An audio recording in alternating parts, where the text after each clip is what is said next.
beaucoup Antoine, Florence, Maxime pour cette invitation qui m'honore. Donc on va parler aujourd'hui des sites auxquels je me suis intéressée dès que j'ai commencé les études d'histoire et d'archéologie en Roumanie, parce qu'évidemment on est au milieu du problème, comme je vais essayer de vous montrer aujourd'hui. Donc on va parler des sites d'hier et d'aujourd'hui, de comment il faut écrire une histoire site, comment on peut l'écrire aujourd'hui après tout ce qu'on a fait. La bibliographie russe est extrêmement dense, c'est un sujet préféré des chercheurs russes, mais aussi de tous les pays de l'Est. Donc on a des bibliothèques et des bibliothèques sur ce sujet, et pourtant tout reste à faire à mon avis. Il y a des débuts un peu sensibles, je peux vous fournir des bibliographies des chercheurs jeunes, mais qui ont du mal à changer un peu les choses et les approches, qui sont à la fois, disons, nationalistes, positivistes, basées sur des synthèses entre différentes sources qui manquent de critique, comme on va le voir tout de suite. Donc,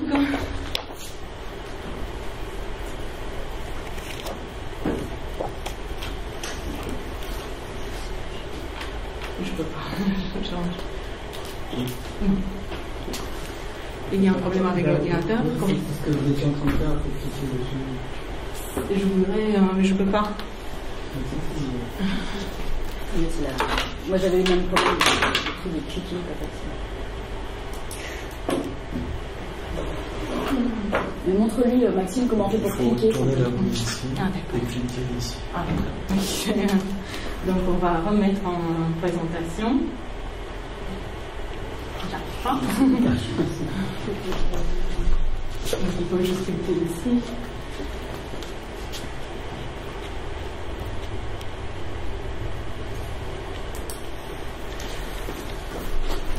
Vous avez tous vu l'image qui a été choisie pour cette affiche, donc de Tolstoï Mogila, juste pour rappeler la réputation, la réputation de leur site, et juste pour vous montrer que l'on peut avoir des résultats nouveaux si on regarde de manière un peu différente ces objets qui sont pourtant très bien connus.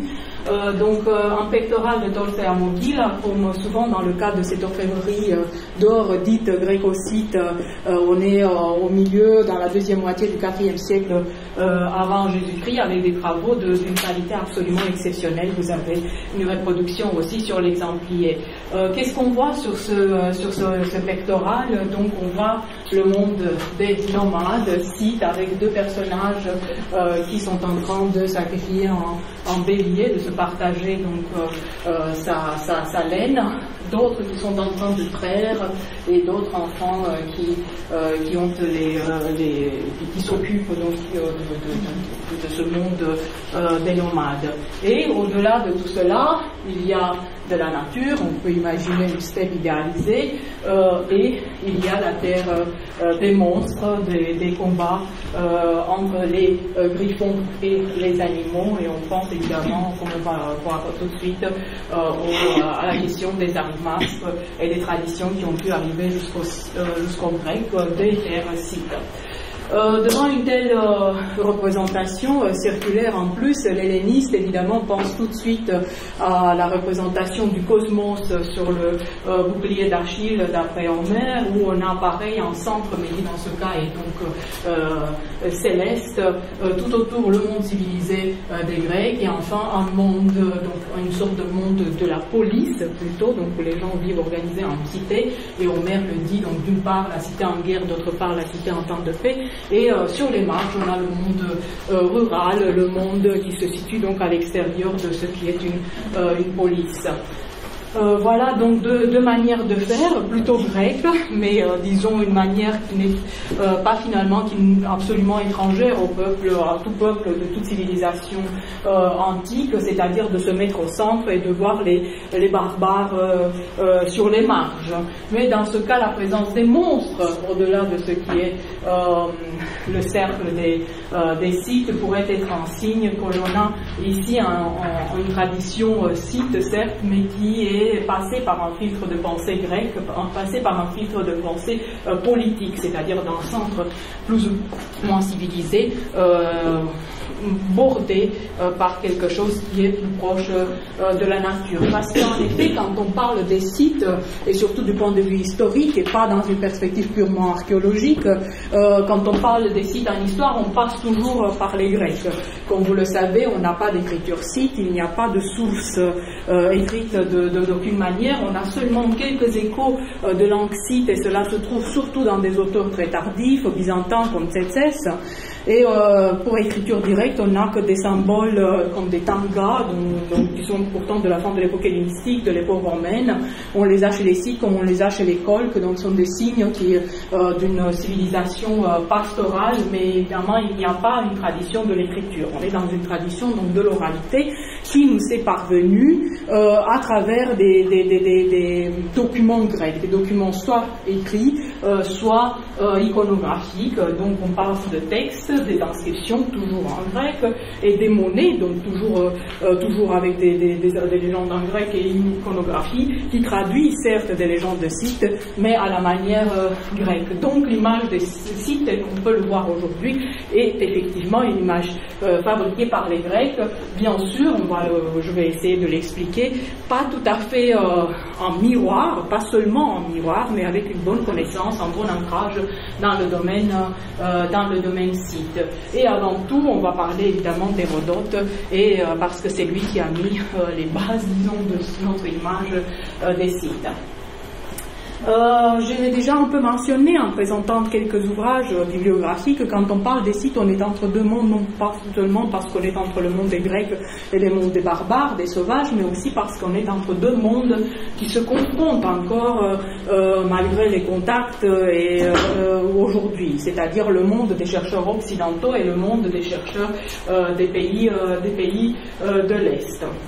Et entre ceux-ci, je me situe un peu dans le middle ground, parce que je suis partie d'une école qui était évidemment positiviste, historicisante, dans le meilleur sens du terme, du 19e siècle, de la philologie totale, et j'ai essayé d'intégrer ou de voir ce qui y avait bon et moins bon à retenir et à prendre des méthodes plus anthropologiques et plus conceptuelles. Pour vous faire une idée de quelle était ma première image des Scythes, je vais vous montrer un petit extrait d'un film roumain, un film qui représente, qui met mis en scène la naissance du peuple roumain. Donc on va voir dans ce film comment le peuple naît et sur quelle base, avec quelle idéologie derrière. Donc on est en 1968, il y a eu une série de péplum à l'italienne, d'ailleurs vous voyez ici une affiche à l'italienne qui est une coproduction roumano-allemande. Ce n'est pas un hasard, les gens savent, qui s'intéressent un peu à l'Europe de l'Est, ce qu'a été 68, pas seulement en France, mais aussi à Prague. On va voir l'importance pour la Roumanie de cette question. Donc on a fait une série de péplums comme Décébal, c'est-à-dire le combat des Daces contre l'impérialisme romain. Les Daces sont très braves, mais finalement pas de chance, ils doivent se soumettre aux Romains. Et maintenant on est dans la suite de l'histoire, les premières années après la conquête de la Dacie. Tout le monde est pacifié, tout le monde vit bien, tout le monde prospère, profite de la belle paix romaine, à l'exception de quelques mécontents qui font leur grinch dans leur petit coin, mais qui à la fin du film vont être convaincus de la bonne base, de la fusion de la femme Dace, c'est toujours une femme, n'est-ce pas, de bonne naissance, et de l'homme comme on ne peut pas plus macho romain, n'est-ce pas, qui donne naissance au peuple romain, qui s'appelle, sur la personne de l'enfant qui apparaît dans le film, Trajanus, Trajan. Et donc, les deux amoureux, le grand amour entre les Daces, on va voir Gétodas en fait, et c'est encore plus construit, et les Romains, et on va voir tout de suite que viennent faire les Scythes dans l'histoire, en essayant si quelqu'un peut m'aider, de remettre la vidéo pour quelques minutes. Est-ce que j'arrive pas à faire avec c'est pas possible. Donc je voudrais juste lancer pour 3 minutes la vidéo. Pas ça. Je suis pas forcément plus doux. Il faut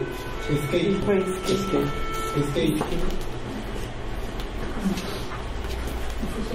Alors, Et il faut mettre le film.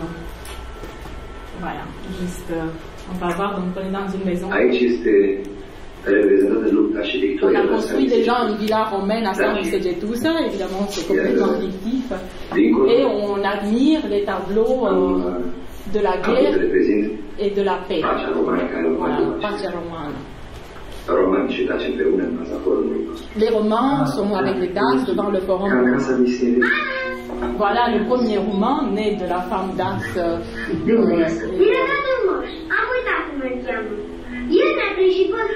Voilà, et le petit enfant a rencontré celui qui fait opposition à cette belle union des Daces et des Romains.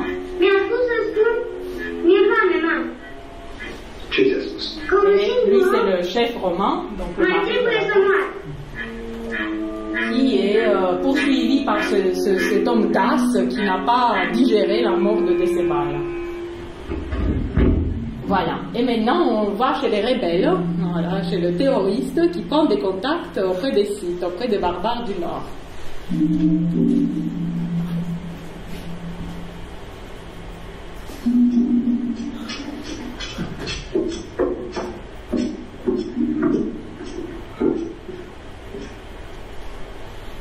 Albanii. Cât sunt? Mulți. Foarte mulți. On demande combien de personnes sont installées ici, et lui, je ne sais pas si on le voit parce qu'il y a la lumière. Voilà, c'est lui parce que c'est la nuit, donc on est dans les montagnes, dans la terre des marges, la terre sauvage. C'est lui, Gerula, donc voilà,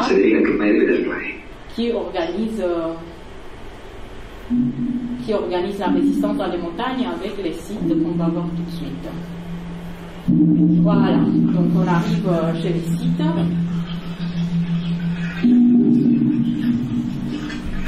Donc le traître, celui qui n'accepte pas la paix romaine et qui a l'âme pure et qui est résistant, de vrai résistant.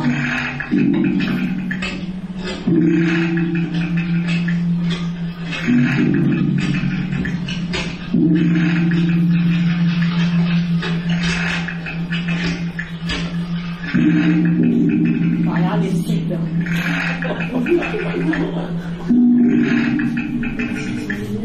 Am auzit că vrei să lupți alături de oamenii mei. Ce vrei în schimb? Le chef barbare lui dit je vais combattre avec toi, dis-moi ce que tu veux. Eu pot să-ți arăt drumurile cele mai bune. Je vais te montrer les meilleurs chemins. Qu'est-ce que tu veux en échange du soutien? Voilà, je veux tuer le Romain qui est le chef de la garnison romaine. Voilà, il dit qu'il a une armée de gens qui sont entraînés pour combattre.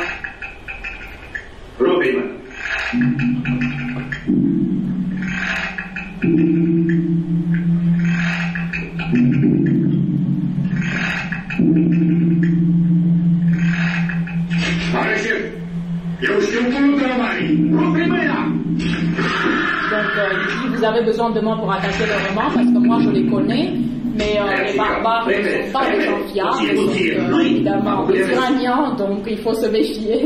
Et donc ils disent on va combattre tout seul les Romains. Bine, am văzut. Te aștept aici cu oamenii tăi. Șeful va fi al tău. Faci ce vrei cu el. Și plecați de aici, toți. Ai înțeles? Îmi place țara asta. On voit la traîtrise parce que finalement il dit on va combattre avec les Daces, mais j'aime bien votre pays donc c'est moi qui va s'installer dans votre pays. Est-ce que l'herbe est bonne pendant l'été dans ce pays?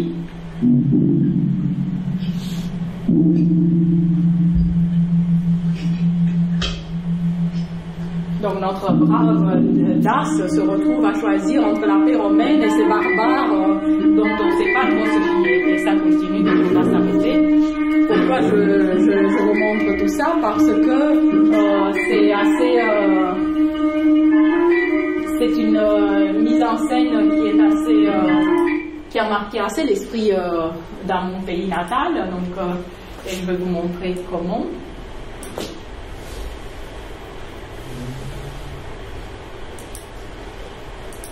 Voilà, donc les Romains nés de l'union directe des Gétodas, qui sont eux-mêmes une fabrication, une invention historiographique de deux sources grecques, c'est-à-dire des Gètes mentionnés depuis Hérodote jusqu'à l'époque romaine et des Daces qui n'apparaissent qu'au 1er siècle avant Jésus-Christ. Donc il n'y a absolument aucune source antique qui dise qu'il y ait un peuple Gétodas. On parle de deux tribus différentes. C'est toute une invention historiographique du XXe siècle de dire que nos ancêtres sont les Gétodas, cette fusion. Donc c'est Gétodas, de cette femme Gétodas, avec le brave homme romain est né le peuple romain, le peuple romain qui a affaire dans ses frontières du nord et de l'est avec des méchants barbares qui sont des nomades, qui sont absolument pas des autochtones. Comment comprendre cela dans le contexte dans le contexte de 1968, nous sommes au début du règne, disons, de la dictature de Ceausescu. Ici, il y a un revirement très important dans la politique roumaine vers l'Occident avec le printemps de Prague. Vous le savez sans doute. Donc, c'est la première fois que la Roumanie a le courage de s'opposer à l'Union soviétique et de prendre la partie occidentale. Donc, si vous faites une lecture dans ce cadre, le film peut vous dire que voilà, les Occidentaux, c'est quand même des impérialistes. Mais il propose une paix que du côté de l'Est, on ne peut guère l'avoir, du côté du nomade méchant site. Instrumentalisation de l'histoire, et si vous voyez donc les publications qu'on fait de manière donc dans la culture populaire, vous voyez que l'image du brave Das a exactement la face de l'acteur qu'on a vu dans le film. Donc ce sont des films qui sont vraiment très, très présents dans l'esprit de tout le monde. Donc on a ici un nationaliste qui se nourrit de ce mythe des Gétodas, qui sont des populations selon les Thracomanes, selon ces nationalistes qui utilisent l'Antiquité, sont des populations autochtones, n'est-ce pas, qui sont extrêmement braves. On manipule quelques textes d'Hérodote qui parlent des Thraces et on fait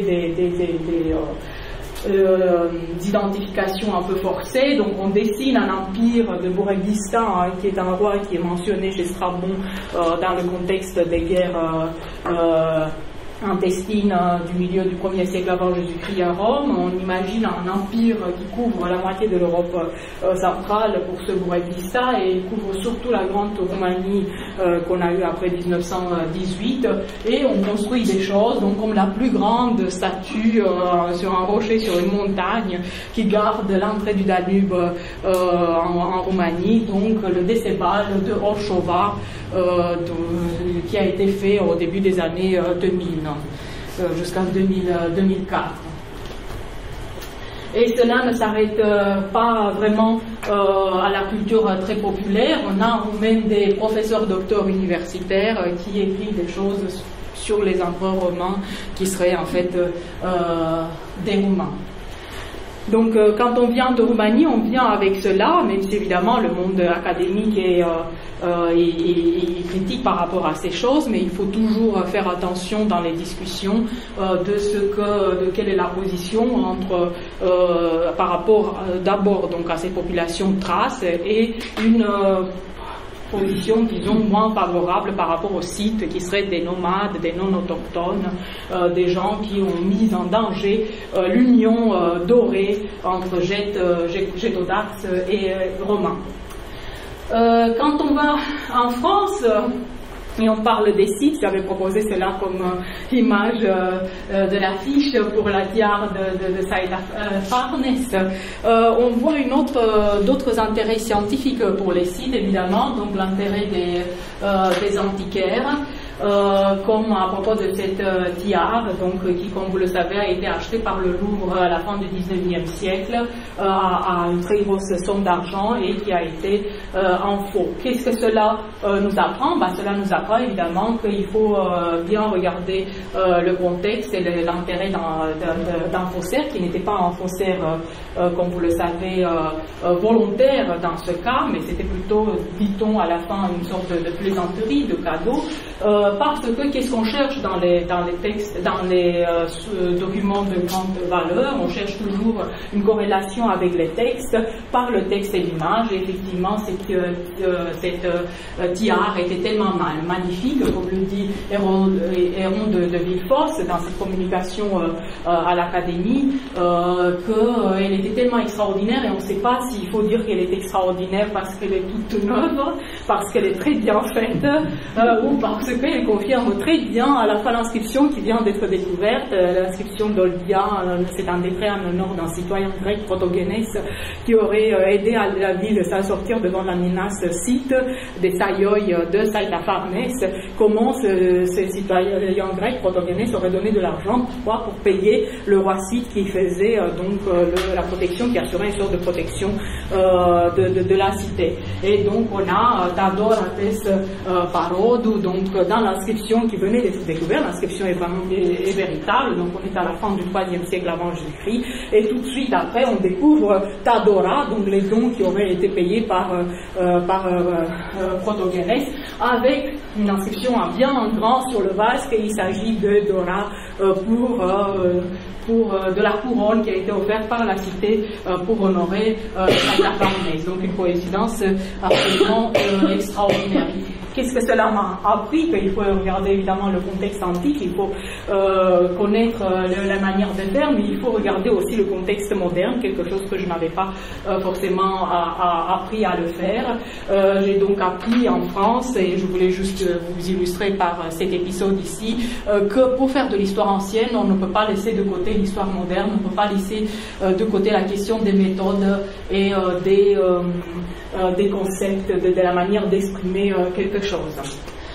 Très rapidement, comment je suis arrivée de manière plus scientifique au site par ma thèse, qui est une histoire des représentations de la mer Noire par des textes grecs. Donc en pur philologue, j'essaie d'écrire une histoire de la géographie, ou plutôt une histoire des représentations des espaces et des peuples. Et tout naïvement, je croyais pouvoir comprendre d'emblée pourquoi la mer Noire dans les sources antiques était désignée comme un arc site. Évidemment, il y a les sites depuis Hésiode, depuis le 6e siècle avant Jésus-Christ, il y a eu des combats entre Grecs et Scythes au nord de la mer Noire, donc l'analogie est évidente. Eh bien, ce n'est pas aussi simple que cela, parce que ce que j'ai constaté dans ma thèse, cette image ne semble inventée qu'à l'époque hellénistique, voire au tout début de l'époque romaine. Eh bien, la première identification de la mer Noire comme un arc site apparaît chez Salluste, et maintenant je la relie au contexte des guerres avec Mithridate et Opator.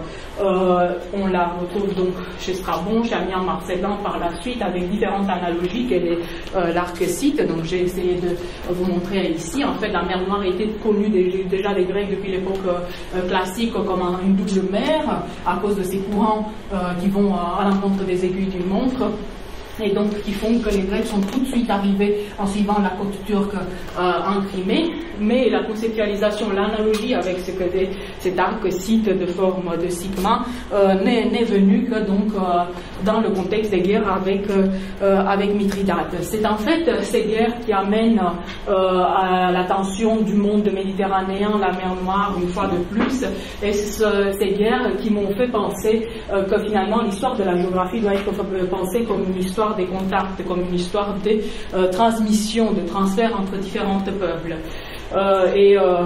Ici, une petite histoire parallèle. Il y a une divinité importante dans la mer Noire qui est la Parthénos de Chersonèse, dans la Crimée, donc la Tarniquée dans l'Antiquité, qui est une déesse assez exceptionnelle, qu'on a identifiée, en tout cas au moins à partir du 5e siècle avant Jésus-Christ, avec une déesse Iphigénie ou Artémis d'Ébéotie, mais qui est aussi une déesse bien connue de Mégare, donc la capitale, la métropole de Chersonèse.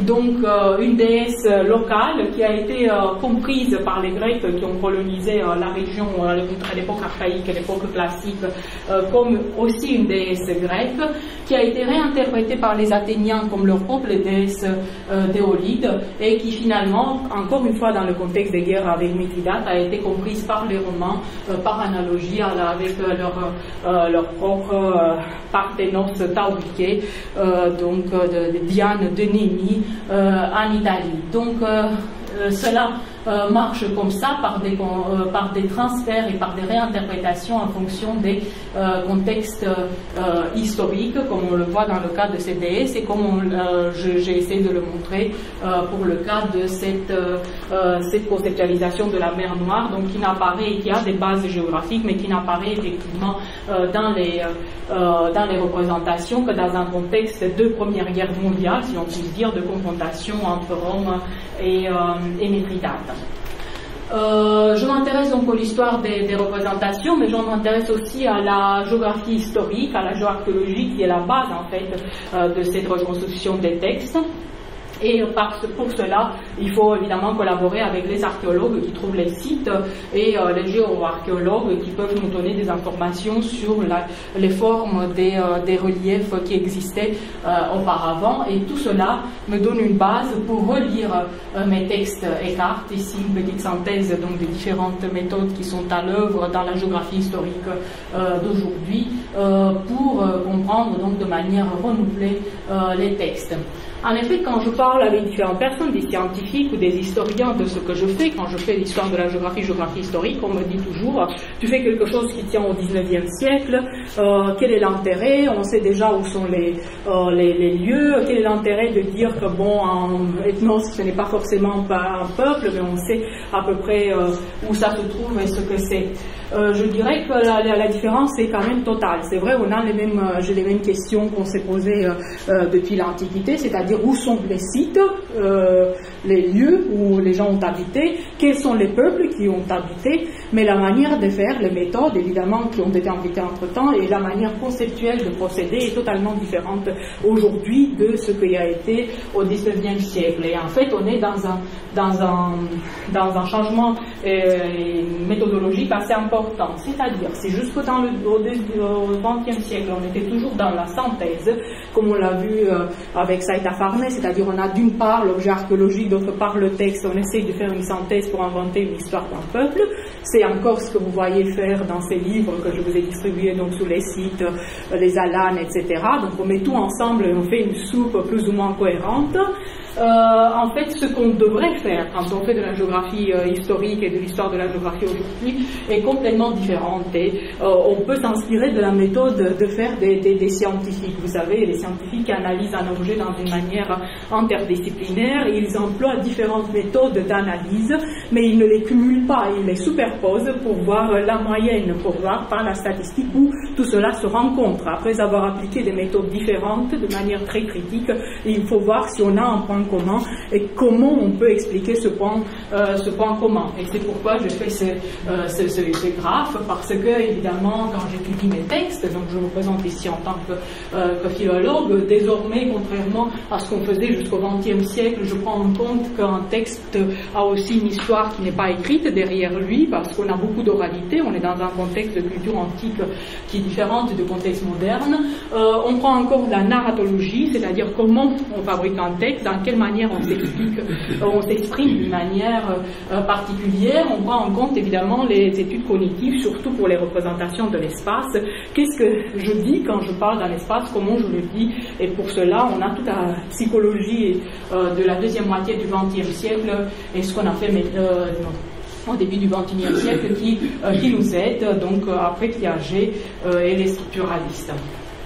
Pareil, en archéologie, on n'a plus que les objets, on a les stratigraphies, les situations, on a la géoarchéologie, donc toutes les méthodes de la géographie, des biosciences, etc., la génétique, et évidemment en histoire, on a la réflexion sur l'histoire qui implique et aussi les questions d'histoire moderne, de conception et de méthode. Donc je dirais que méthodologiquement, on est ailleurs, et je vais essayer de vous montrer un peu, à partir de cet exemplaire, maintenant, comment ce qu'on peut faire. Donc mon propos aujourd'hui va avoir trois parties. Je vais essayer d'aller relativement vite. Tout d'abord, comme je l'annonçais dans le petit résumé, qu'est-ce que c'est que les sites pour les anciens? Et on va voir qu'on n'a pas une définition statique, on n'a pas les sites, point, mais on a une vision qui s'enrichit, qui change.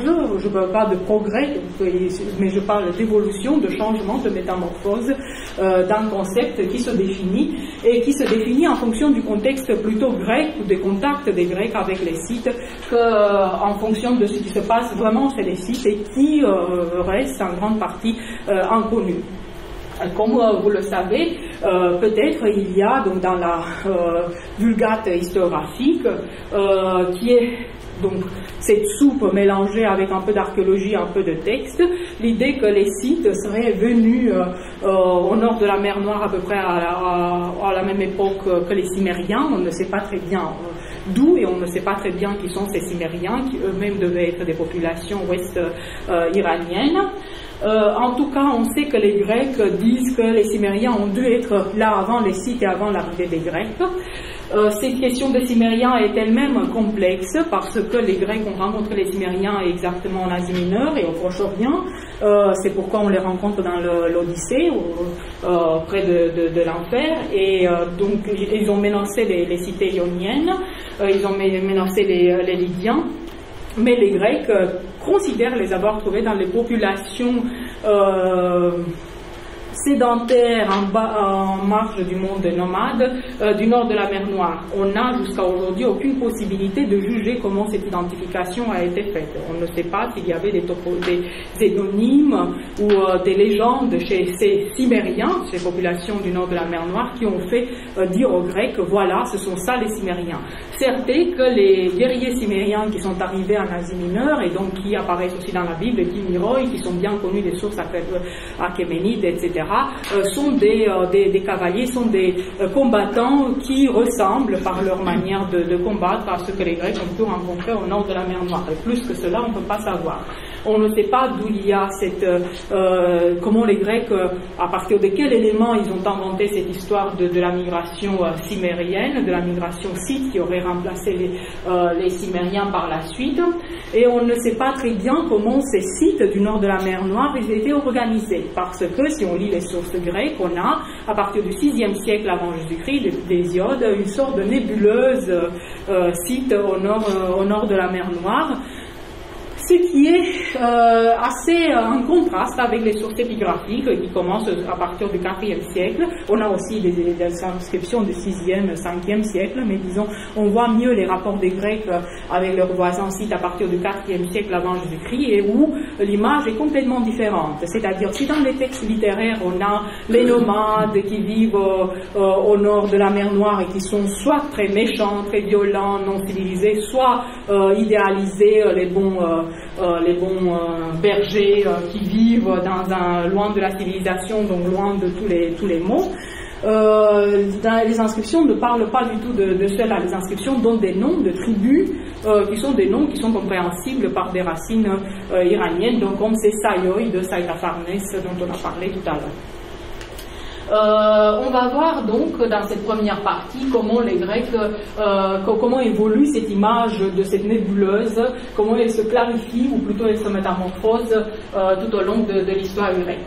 Dans le deuxième temps, je vais essayer de vous montrer un exemple de comment on peut confronter aujourd'hui les textes et les objets trouvés par l'archéologie. Et enfin, tout juste à la fin, si on a encore de temps, on va pouvoir parler un peu de cette inscription qui vient d'être trouvée il y a 2 ans à Phanagori, une inscription vieille perse qui qui confirme le fait que en fait l'histoire n'est jamais bipolaire aussi simple, mais qu'il y a toujours des complications un peu triangulaires. Donc, comment les anciens ont inventé les sites? Si on commence par l'exemplier, donc la mer Noire, vous avez un premier texte de Strabon qui donne une sorte de synthèse déjà de toutes les traditions qui ont pu être connues à Strabon en tout cas, et dans la philologie hellénistique à laquelle Strabon a eu accès, donc dans la deuxième moitié du 1er siècle avant Jésus-Christ. Donc on voit ici des références déjà à Homère et donc à la poésie épique qui parlait des nomades bienheureux vivant loin de la civilisation. Et aussi, on a des références à Elfort, donc on est à la fin de ce processus de ethnicisation, de configuration, de réflexion sur l'ethnicité des sites. Tout cela dans le même passage de Strabon. Donc, je suis l'opinion des anciens Grecs, de même qu'ils appelaient les parties de l'humanité qu'ils connaissaient vers le nord par le nom unique de site ou de nomade. Donc, on a ici déjà l'identification des sites et des nomades, ce qui n'est pas tout à fait précis, ni du point de vue historique, ni si on lit Hérodote, comme Homère, donc, et aussi un anachronisme, parce qu'Homère ne mentionne pas exclusivement les sites, mais d'autres populations, comment le voir. Et de même que plus tard, quand furent connues les parties de l'Occident, il les appelait Celtes et Ibères, et en mélangeant Celtibères et Celtocites, arrangeant ainsi par ignorance sous un nom unique des peuples différents. De la même manière, toutes les parties méridionales du monde, jusqu'à l'océan, étaient appelées Éthiopie. Donc on est dans une polarisation archaïque du monde, relevant de la poésie épique, et par la suite, Strabon fait la synthèse entre cela et ce qui se passe à la fin de l'époque classique, et fort, qui structure ces peuples et identifie les différents peuples en fonction des directions solaires, en mettant un peu plus d'ordre et en figeant, disons, un schéma ethnographique du monde. Maintenant, donc, la première étape pour voir comment les Grecs parlent des sites est donc Homère.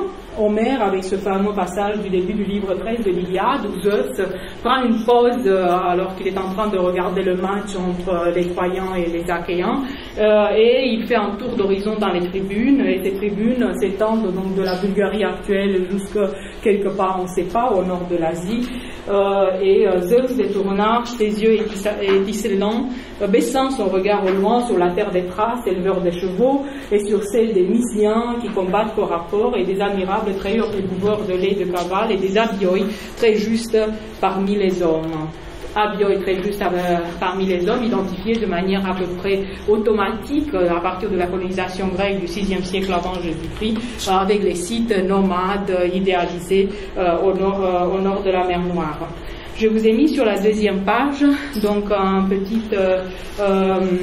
schéma pour vous donner juste une idée de la complexité de ce passage, de la compréhension de ce passage homérique dans la littérature antique. On en parle toujours, c'est donc la base pour réfléchir au site, parce que les Grecs ont entendu depuis l'époque archaïque donc le nom de Abioi, mais ils n'ont pas su très bien ce que ça pouvait signifier. Et je remercie Franz Grenet qui m'avait fait une suggestion qui est tout à fait juste, que c'est effectivement un nom d'origine iranienne. Donc on a le radical ap, de l'eau à l'intérieur, c'est des populations qui devaient vivre au bord du Nord, ou du Nord réel, un fleuve comme Orbe, ou comme on le retrouve dès le VIe siècle avant Jésus-Christ, toujours les sites qui vivent au-delà de la mer Noire, qui est pour eux la mer du Sud, ou bien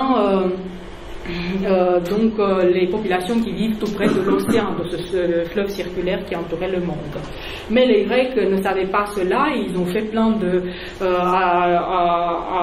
associations, donc soit il s'agit d'un copulatif, un privatif, donc ce sont ceux qui ont de la force, donc les nomades qui viennent combattre, ou ce sont au contraire ceux qui ne combattent pas. Donc vous voyez que les commentateurs, les historiens se partagent tout cela en fonction des principes idéologiques pour en faire des nomades, soit le mieux, soit le pire, comme on l'a déjà dit.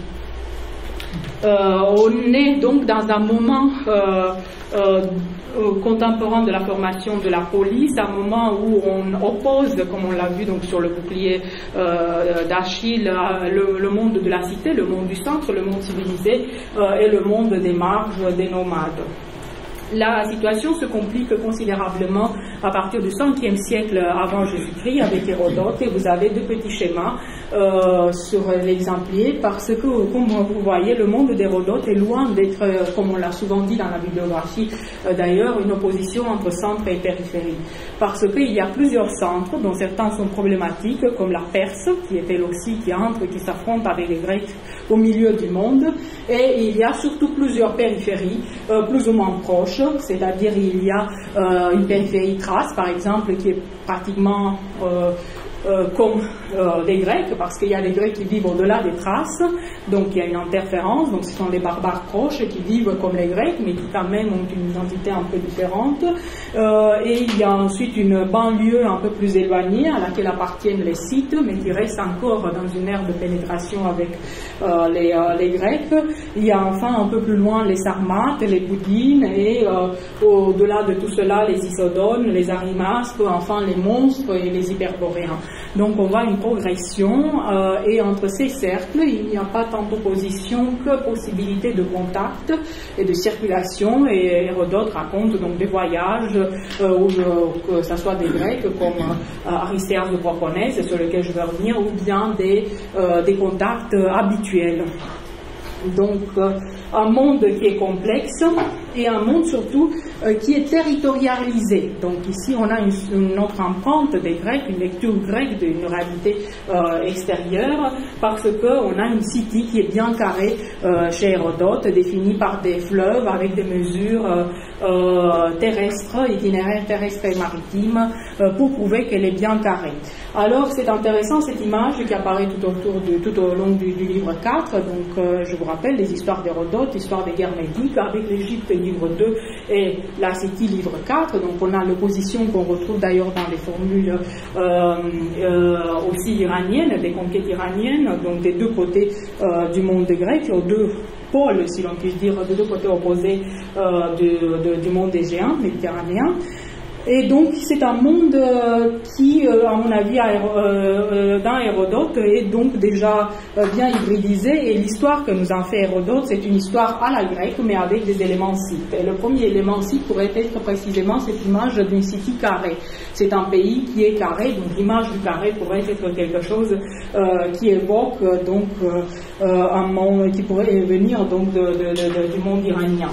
C'est une tentative de mettre, comme les Grecs, donc qui vivent désormais dans des cités avec des territoires bien bornés, des nomades, ce qui fait que les tribus scythes d'Hérodote ont bien chacun leur carré. Évidemment, la réalité devait être un peu plus complexe. On a le nomadisme de type pastoral, qui est bien attesté au nord de la mer Noire et jusque dans le nord de l'Asie centrale, mais les territoires ne peuvent pas être déterminés, on ne peut pas vérifier exactement ce que dit Hérodote. Pour ce qu'on peut vérifier, comme vous le savez tous, donc les Kourganes, on constate qu'il a tout à fait raison. Pas tout à fait.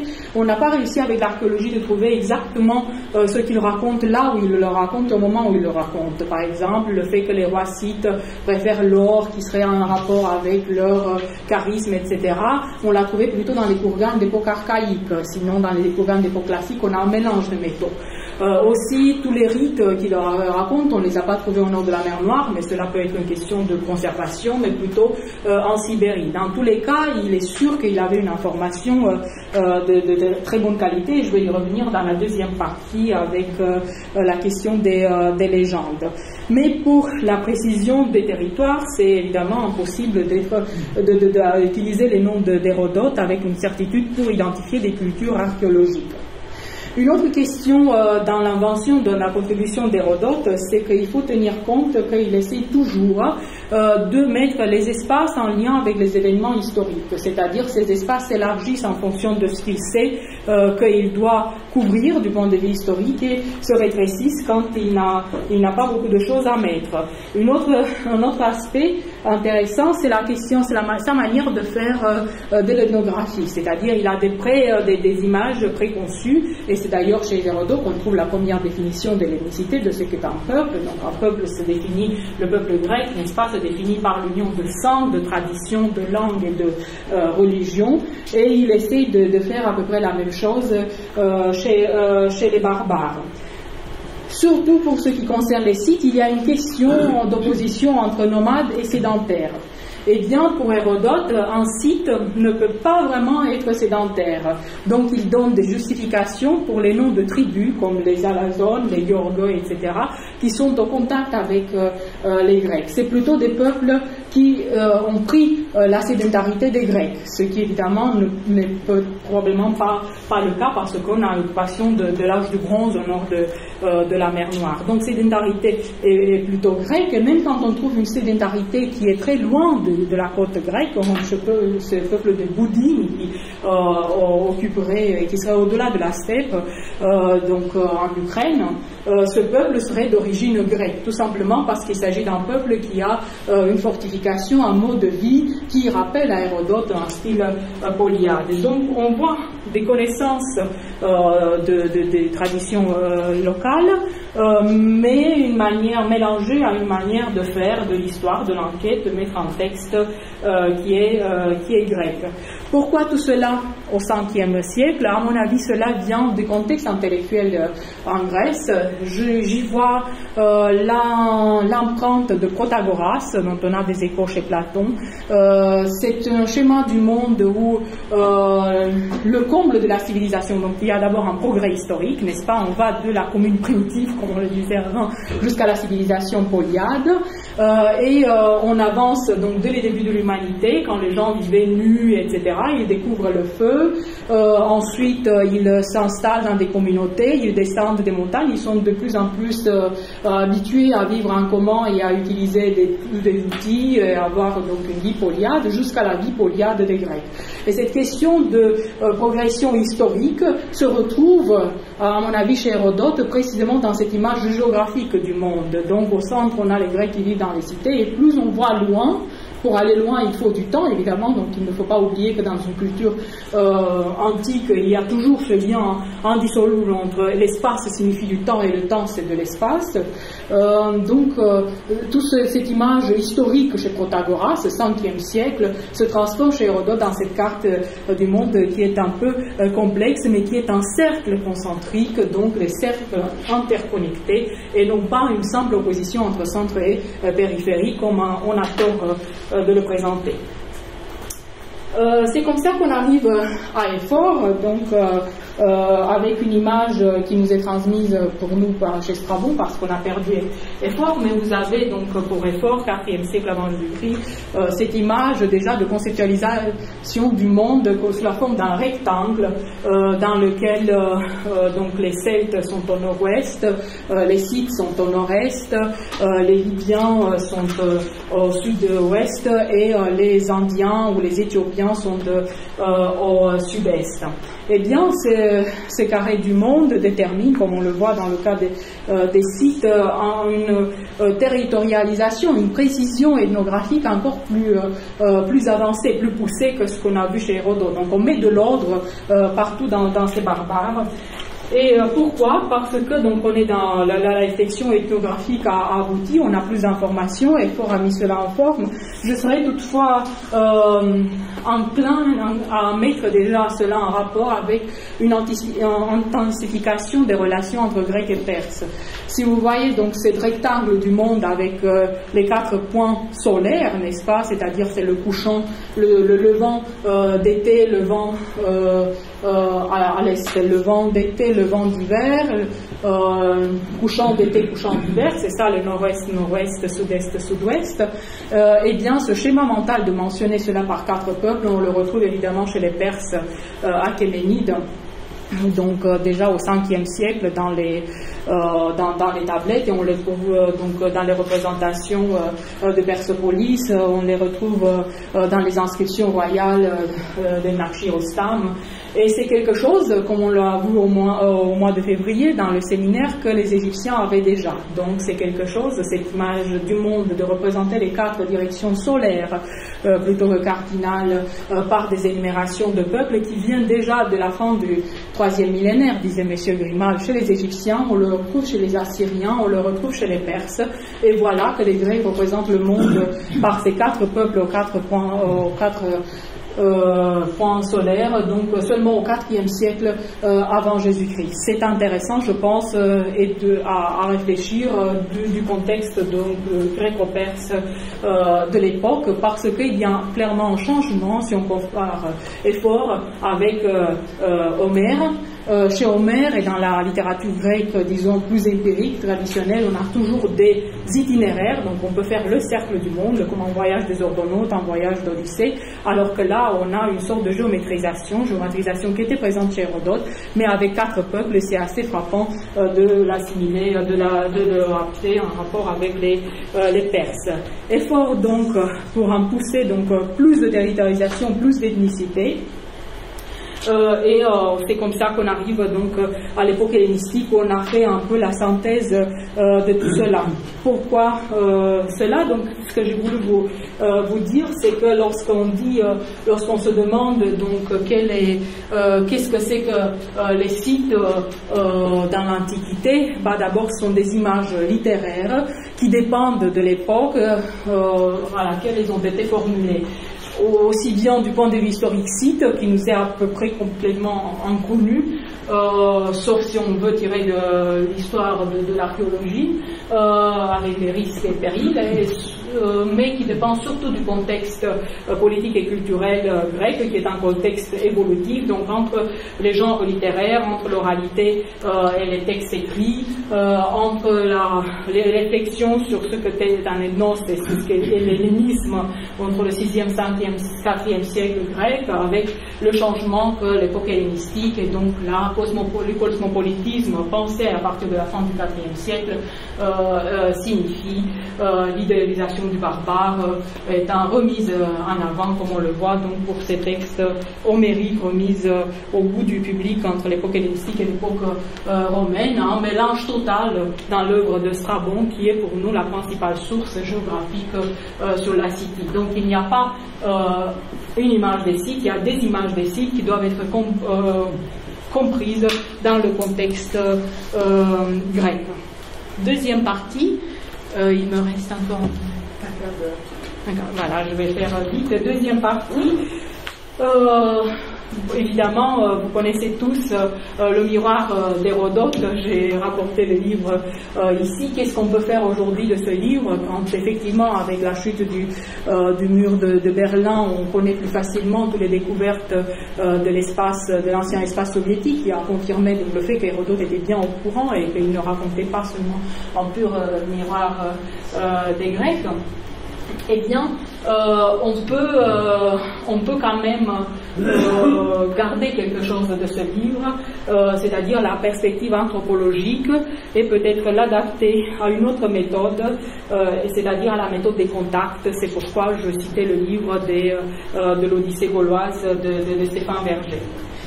Et je voulais vous montrer donc quelques exemples de comparaison possible entre objet archéologique et texte qui nous montrent que les deux, à la fois l'objet archéologique et le texte, est issu d'un milieu déjà hybride, un milieu qui est mixte et qui peut mettre en avant un élément qui intéresse finalement le public. C'est finalement une histoire de réception de genre à laquelle on a affaire. Donc, comme vous le savez, dans le livre 4 des histoires, Hérodote présente 2 légendes sur l'origine des sites. Ce sont des légendes qui sont bien connues et qui ont été reconnues en fait, non pas comme le dit Hérodote, une légende grecque et une légende de Scythe, mais bien comme 2 légendes sur l'origine des hommes d'origine iranienne. Probablement, Hérodote l'a appris de sources différentes, une fois à Olbia et une fois peut-être de quelqu'un d'autre, mais en tout cas, il s'agit à chaque fois de légendes iraniennes qui sont hellénisées, c'est-à-dire on a des histoires qui sont déjà issues d'une synthèse. Et ensuite, on a ces vases du IVe siècle qui sont des vases comme celui le premier, c'est de Kouloba, en Crimée, IVe siècle, ou bien du côté du Don, Ramanova Mogila. Illustrant donc une de ces légendes, la légende des 3 fils, n'est-ce pas, Héraclès, qui serait le père des Scythes, a rencontré la déesse serpentiforme dans les environs de Olbia, en Hylae, donc une terre des confins, des broussailles, on est à l'extérieur de la police, mais aussi du territoire habituel de nomadisme des Scythes. Et donc c'est là que Héraclès a eu une histoire avec cette déesse chtonienne qui a donné naissance à 3 fils. Et Héraclès lui laisse l'arc un héritage pour que le plus brave de ses 3 fils puisse prendre le pouvoir et devenir le fondateur, le roi du nouveau peuple. Et bien, c'est ce que vous voyez sur deux vases. Donc, j'ai donné le dessin parce que c'est plus clair. Donc, sur le vase de Kuloba, si vous voyez, on a une sorte de bande dessinée, toujours, dans lequel on reconnaît le personnage qui est représenté à l'identique. Donc, deux guerriers qui se font face et qui discutent. Un qui a tête nue, d'autre qui a ce chapeau spécifique des Scythes. Ensuite, celui voilà, avec le chapeau se prépare, se prépare pour tendre l'arc. Ensuite on a une scène de dentiste, ce qui suggère qu'il s'est cassé quand même les dents, et ensuite une autre scène où celui qui était chez le dentiste soigne le dentiste qui s'était blessé au pied. Donc on a l'histoire des 2 frères aînés qui ont échoué dans l'épreuve de l'arc, et c'est en fait le petit, le jeune qui va gagner. Et à peu près cela on voit aussi sur le deuxième vase, donc dans des scènes de dos, mais toujours les personnages sont représentés à l'identique pour reconstituer la bande dessinée, discussion et victoire de celui à l'arc. Deuxième moitié du IVe siècle avant Jésus-Christ, donc dans des courganes où ces vaisselles en or étaient déposées. Pour qui? Donc pour des élites, pour des aristocrates. On ne peut pas probablement parler de rois, ou en tout cas réduire ces royaumes scythes à des territoires vraiment très petites. Une histoire donc qui se retrouve textuellement chez Hérodote. Donc preuve que Hérodote savait de quoi il parlait, et que cela n'était qu'une légende de tant d'autres, une légende qui est à la fois donc grécisée mais avec un fond iranien. Deuxième exemple, pour revenir à notre pectoral, donc et à son image un peu concentrique du monde, on pourrait évidemment le comparer à cette épopée de Aristeas de Proconèse, 6e siècle avant Jésus-Christ, donc qui fait un voyage vers les marges du monde et qui rencontre une succession de peuples de moins en moins civilisés, jusqu'à arriver chez les Isédones et les Arimastes et ceux qui combattent les griffons. Les griffons qu'on voit donc en train de dévorer les animaux. Là aussi, je pense qu'on est dans un cas où des Grecs, donc Aristeas, il était de Proconèse, de la mer de Marmara, ont eu accès à des traditions scythes, ils les ont mis dans une forme grecque. Dans ce cas, il s'agit d'une épopée, mais c'était des choses qui circulaient, qui appartenaient à ce middle ground, donc de la mer Noire et de la mer de Marmara. Ce qui est intéressant dans les textes qu'on a conservés, c'est qu'ayant perdu Aristeas de Proconèse, on peut toutefois voir que déjà au VIe siècle, il y avait un souci d'identifier les opinions des uns et des autres. Et si chez Hérodote on a l'histoire du trajet du voyage fantastique au bout du monde vers le nord-est d'Aristeas de Proconèse, ensuite, dans la tradition philosophique, je passe, mais on peut revenir, c'est extrêmement compliqué parce qu'Aristeas, c'est un pythagoricien, donc il se retrouve en Italie du Sud, etc. Donc on a une histoire de ce que les Grecs peuvent dire de ces barbares, de ces gens qui vivent de plus en plus loin. Mais probablement, et c'est un texte de Longeant, déjà dans le texte du VIe siècle, les Grecs essaient d'imaginer aussi ce que diraient ces gens d'eux-mêmes. C'est un texte intéressant, je pense à peu près pour comprendre la manière dont on inventait l'ethnicité et la manière de penser de soi-même tout en se regardant dans le miroir de l'autre. Donc ce texte, ceci aussi, est d'un grand émerveillement pour nos esprits. Donc ici on va comprendre que ce sont en fait les Scythes ou les Arimastes qui parlent. Des hommes habitent sur l'eau, donc on parle des Grecs, loin de la terre, au milieu des mers. Malheureux qu'ils sont, car ils endurent de lourdes épreuves. Ils ont les yeux vers les étoiles, mais leur souffle au milieu des vagues. Levant leurs mains vers le Dieu, nombreuses sont leurs prières pour leurs entrailles fortement secouées. Voilà donc les barbares qui traitent les Grecs de barbares dans un texte qui remonte au VIe siècle avant Jésus-Christ. Donc, c'est pour vous montrer la réflexivité de la pensée grecque qui, pour ce cas, est vraiment grecque. Et un autre cas de produits artistiques et textes qui peuvent être comparés, on est avec Achille en mer Noire. Comme vous savez, toute la colonisation grecque dans toutes les parties de la mer intérieure, de notre Méditerranée, de la mer Noire, repose sur des histoires de nostoi, ou bien des histoires de ceux qui n'ont pas pu revenir, qu'ils soient achéens ou qu'ils soient croyants, qui auraient dû migrer ailleurs, ont fait. Et la mer Noire, c'est plutôt une terre, évidemment, comme c'est loin, c'est-à-dire géographiquement, ça marche pas très bien de dire que Diomède qui s'est perdu en Adriatique, ou Agamemnon ou Ménélas qui s'est perdu en Égypte est allé dans la mer Noire. On ne va le faire qu'à partir du IIIe siècle après Jésus-Christ, avec les Dioscures et tout cela, mais ce sont des histoires complètement absurdes du point de vue géohistorique, donc on n'a pas inventé avant. En revanche, la mer Noire a été toujours vue depuis l'époque archaïque comme une terre de l'au-delà, comme une terre de la mort, donc on est au-delà des plantes, des sous-plégades, et on est donc dans le domaine où seulement Achille, ceux qui sont morts, donc Patrocle, a pu y aller.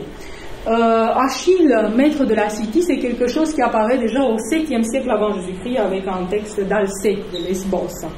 Achilleus otas scuticas medeis. On a dit à propos de ce texte qu'évidemment il y a dû avoir une identification du héros Achille avec des divinités, une divinité scythe ou iranienne de l'époque archaïque pour que cela puisse être exprimé de cette manière, même avant ou de manière contemporaine à la colonisation de la mer Noire. En tout cas, Achille est bien rentré dans la topographie de la mer Noire avec l'île Léokie, donc l'île blanche, sur laquelle il repose dans une sorte de bonheur pas tout à fait heureux, parce que c'est un peu le désert autour avec Patrocle, et on a des descriptions géographiques comme le texte d'Arien que vous pouvez voir ici.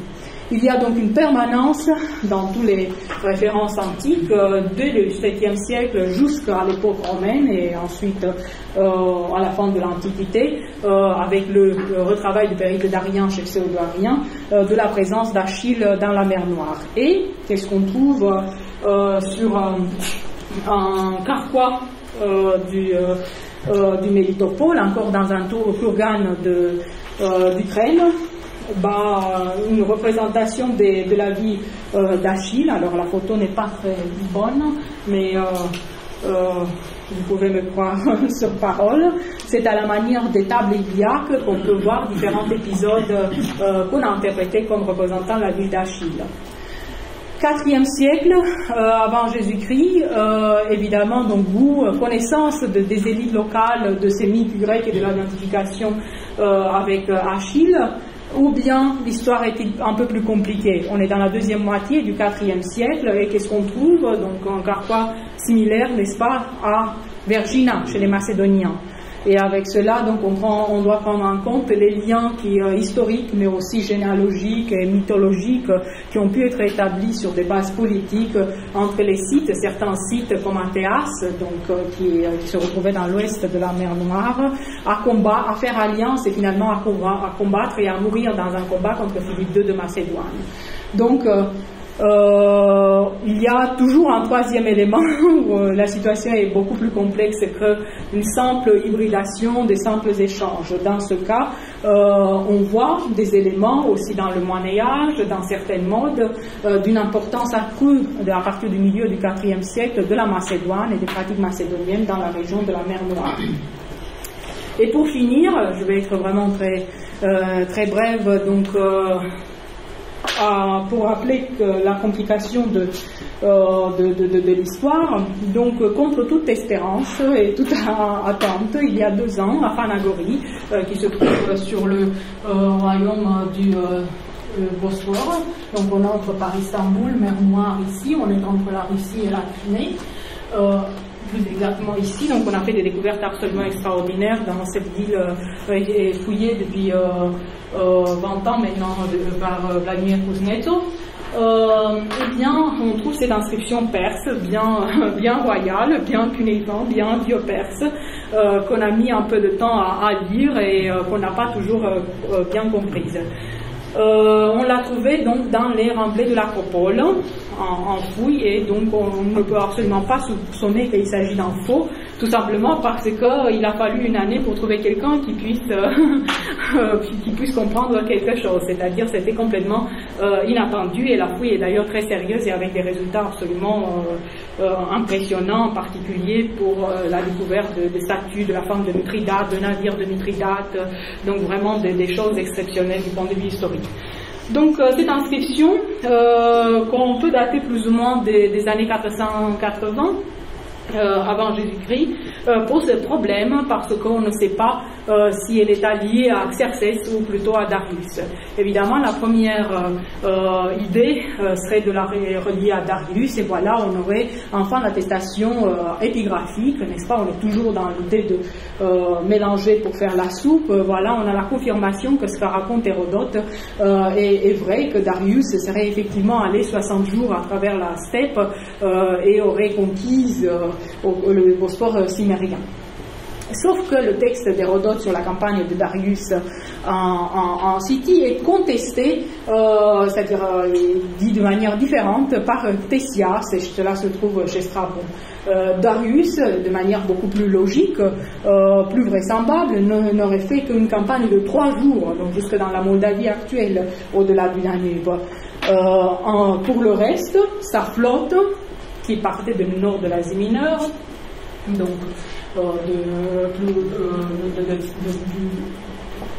de la Phrygie et l'Espontique, aurait pu intervenir, et on a donc chez Ctésias des informations sur l'action de la flotte qui aurait effectivement soutenu la campagne de Darius. Maintenant, il n'y a qu'une année que l'inscription a été publiée, il y a déjà une bibliographie énorme, et donc on a fait à peu près le tour de la question. Qu'est-ce qu'on peut dire encore? Parce qu'à peu près toutes les hypothèses ont été faites, donc confirmation parfaite de la campagne de 72 jours de Darius par Hérodote, ou au contraire, c'était l'hypothèse des fouilleurs en s'appuyant sur l'expertise des orientalistes, il s'agit plutôt d'une inscription de Xerxès, donc qui aurait repris sur les traces de Darius la maîtrise de la mer Noire pour s'assurer une arrière-garde alors qu'il préparait sa campagne vers la Grèce, et donc il n'aurait pas voulu que la mer Noire puisse aider les cités grecques avec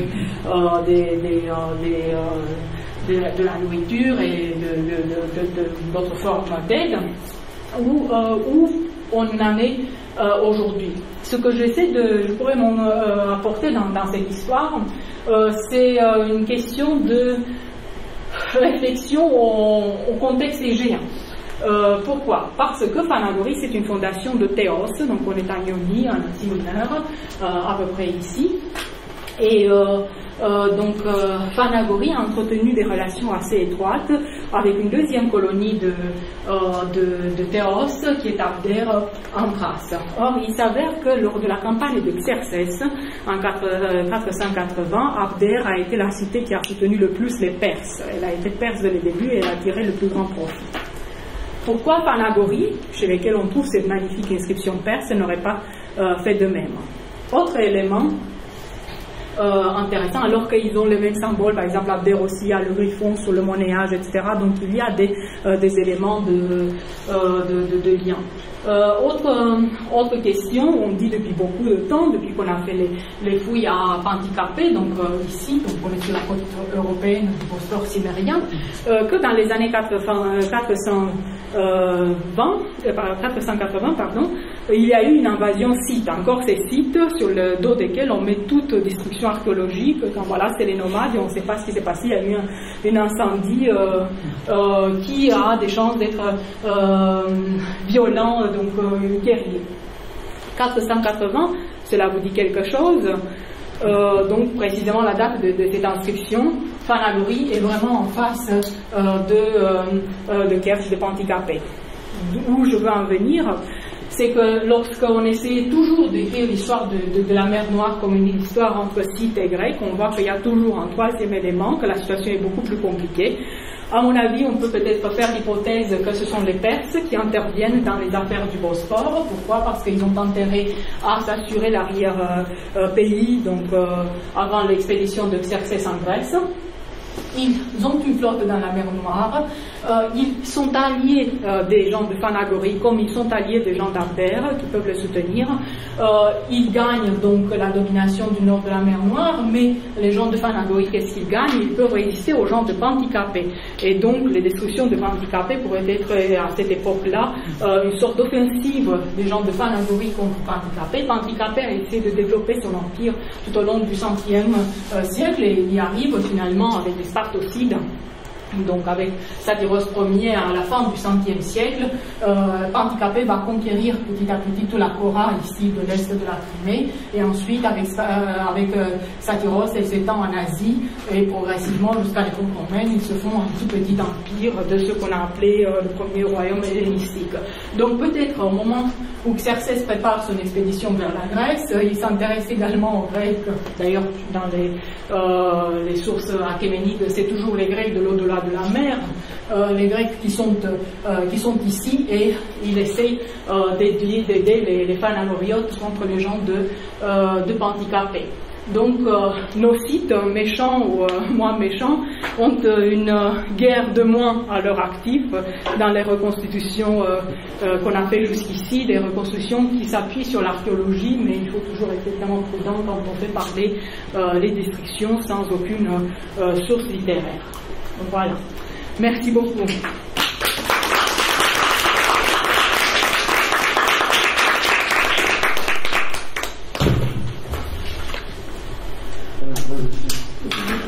Avant d'aller boire, contrairement aux consignes, voilà, donc...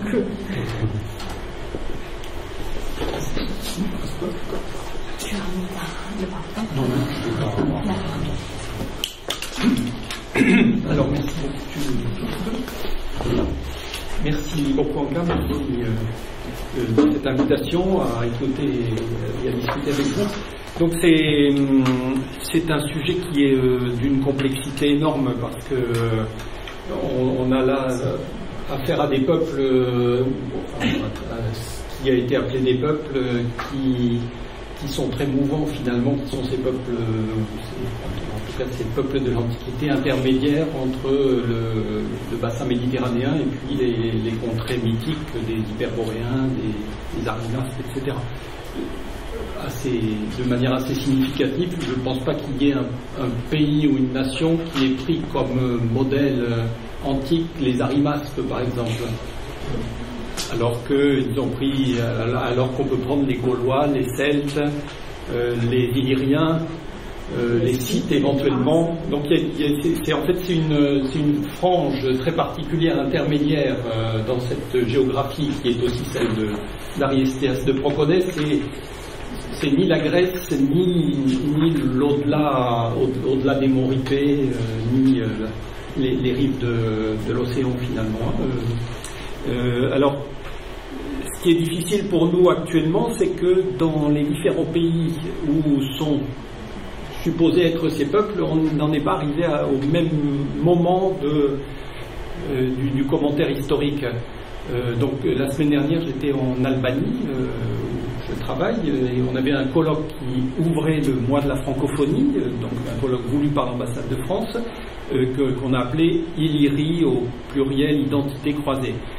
Et l'idée c'était de montrer justement que un peu de ce qu'a montré Anka, c'est-à-dire que les Illyriens par exemple, on ne sait pas ce qu'étaient les Illyriens, on ne sait même pas s'il y avait des Illyriens. Donc j'ai dit ça à la conférence de presse, les collègues et les Albanais qui étaient là ouvraient des yeux très grands parce que en Albanie par exemple il y a un fil continu entre les Pélasges, les Illyriens, le mythe de Cadmos, les Ankéléens, donc autour du lac Ocride.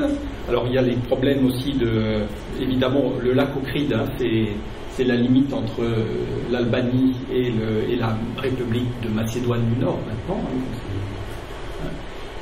Et ensuite les Albanais finalement. Et donc, même si on ne sait rien des langues qui étaient parlées dans l'Antiquité, dans ce que l'on appelait l'Illyrie,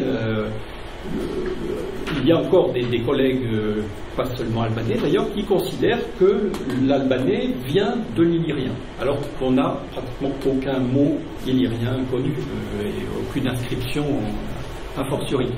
Donc, mais au même moment, donc on avait des collègues grecs qui participaient au colloque, et les collègues grecs évidemment ont dit mais qu'est-ce que c'est que cette histoire d'Illyrie, vous nous remettez des vieilles idées sur l'Illyrie qui ne vont pas du tout. Donc à quelques dizaines, c'est entre l'université de Ioannina et l'université de Tirana, il y avait des discours tout à fait différents sur ça. Alors c'est bon, pour ce qui me concerne plus à l'ouest, c'est ce qu'on a vu dans l'histoire des recherches sur les Celtes, c'est-à-dire que il y a eu dans les années 80 une transformation complète, encore beaucoup plus radicale que ce que tu fais et ce qui a été fait aussi par Véronique Shield, c'est-à-dire que dans certaines universités britanniques, en particulier à Sheffield, donc c'est John Collis, mais aussi Barry Gunliff, mais surtout John Collis, a dit remettons tout à plat, les Celtes n'existent pas, on va partir de ce présupposé, les Celtes n'existent pas, et donc revoyons la documentation archéologique à partir de là. Et la documentation archéologique, il s'avère que même pour ce qui concerne la chronologie des phases de l'époque de l'âge du fer, cette chronologie était construite parce que on avait l'idée qu'il y avait un moment celtique, le deuxième âge du fer, et un moment pré-celtique, le premier âge du fer. Et donc Collis a dit il faut revenir aussi sur ça, c'est-à-dire il faut revenir sur les présupposés historiques de la construction des chronologies archéologiques. Et donc c'est un article célèbre de Collis, adieu Hallstatt, adieu l'Athènes. C'était pas adieu les Celtes, c'était adieu les Celtes, donc adieu aussi les phases qui correspondaient à deux époques de l'histoire des Celtes, mais à partir de l'archéologie. Mais depuis, on est revenu un peu sur cette hypercriticisme sur les Celtes, et en particulier dans les marges du monde celtique, enfin de ce que l'on considérait dans l'Antiquité comme le monde celtique, et en particulier en Italie du Nord, où là on a en effet des données archéologiques qui montrent qu'il y a l'arrivée de groupes de population, l'installation à Bologne par exemple, dans la région de Bologne, exactement à l'époque où les sources antiques nous disent qu'il y a eu l'arrivée de Celtes, et ces Celtes-là, ces groupes-là, ils ont les armes, par exemple, qu'on trouve au nord des Alpes. Voilà, donc ce sont des peuples mouvants, mais ce sont aussi des peuples qui sont étudiés par un milieu scientifique qui est mouvant lui-même, qui est mouvant, et on n'a finalement pas tout à fait les moyens encore de faire une histoire homogène, cohérente de la Scythie jusqu'à la celtique, de toutes ces formes très, très variées de ces peuples intermédiaires. Alors, il me semble que c'est un peu ce qui est arrivé à Hérodote finalement, parce que Hérodote, je crois qu'il faut reprendre son parcours, il est originaire de Carie, donc à un moment où la Carie était quand même très perse, enfin très fortement empreinte de politique, mais aussi sans doute d'histoire, de mythologie perse. Il est allé à Samos, donc à Athènes, et ensuite il a fini en Grande Grèce, il a fini à Sybaris, enfin à Sybaris, à Tourioi, pardon, à Tourioi. Mais à Tourioi, il y avait toutes ces... Enfin, Tourioi, c'était à la fois l'héritage d'Athènes, mais c'était aussi l'héritage de la Grande Grèce, de Sybaris, de la Grande Grèce. Et donc l'histoire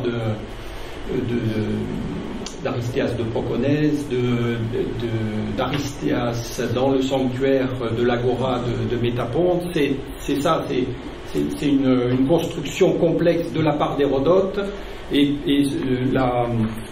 le schéma que tu as montré là du monde d'Hérodote, c'est un peu ça, c'est-à-dire que il me semble que ce ne sont pas plusieurs centres, c'est un centre qui se déplace, et un monde qui se reconstruit à partir de ce déplacement d'un centre qui finalement, ce centre, c'est Hérodote ça n'est pas tant la Grèce, c'est Hérodote qui le fait déplacer en fonction de son histoire personnelle et de ses relations avec des histoires collectives qui sont celles de la Carie, de la Grèce propre, de la Grèce ionique, de la Grande Grèce, etc. Donc ça, j'ai vu ça par exemple. Alors donc dans l'Odyssée gauloise, là, on voit des décalages, en effet, de la géographie mythique des confins du monde entre le bassin égéen et la Sicile. En Sicile, qu'est-ce que c'était ce que tu disais, le levant d'été et le couchant d'été? Ça n'était pas la mer Noire et l'Adriatique, comme ça pourrait l'être pour les Grecs du bassin égéen. C'était la Gaule, le sud de la Gaule, qui commençait à être connu par les navigations, parce qu'on avait besoin du cuivre qui était en Gaule, donc évidemment le sud de la péninsule ibérique pour l'argent. Et puis c'était les Balkans. Le levant d'été, c'était les Balkans finalement, hein, et donc c'était l'Illyrie par l'intermédiaire soit des colonies corinthiennes. Alors c'était des colonies corinthiennes partout d'ailleurs, hein, Potidée en Chalcidique, et puis après on faisait le tour, soit Apollonia Epidamnos en Illyrie, et ensuite on faisait le tour de la botte italienne.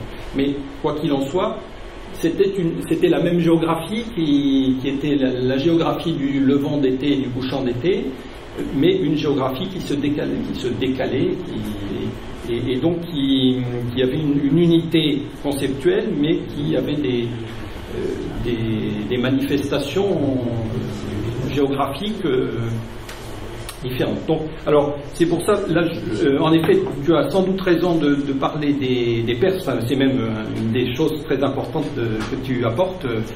Les Perses sont très, très importants dans la mise en place de cette géographie. Bon, moi je pense quand même que cette idée, oui, que les grandes orientations de la géographie archaïque grecque sont déjà le couchant d'été, le levant d'été, le couchant d'été, Aiaïe, le palais d'Aiétès, l'île de Circé, etc. Enfin, il y a des oppositions, mais l'association avec des peuples particuliers, avoir 4 peuples, 4 coins du monde, c'est quelque chose qui apparaît au IVe siècle. Avant, on a des tours autour du monde, donc je pensais que cette idée d'avoir 4 peuples pourrait venir des Perses. Mais sinon, le vent, le couchant, c'est quelque chose qu'on a dans les cultures anciennes en général.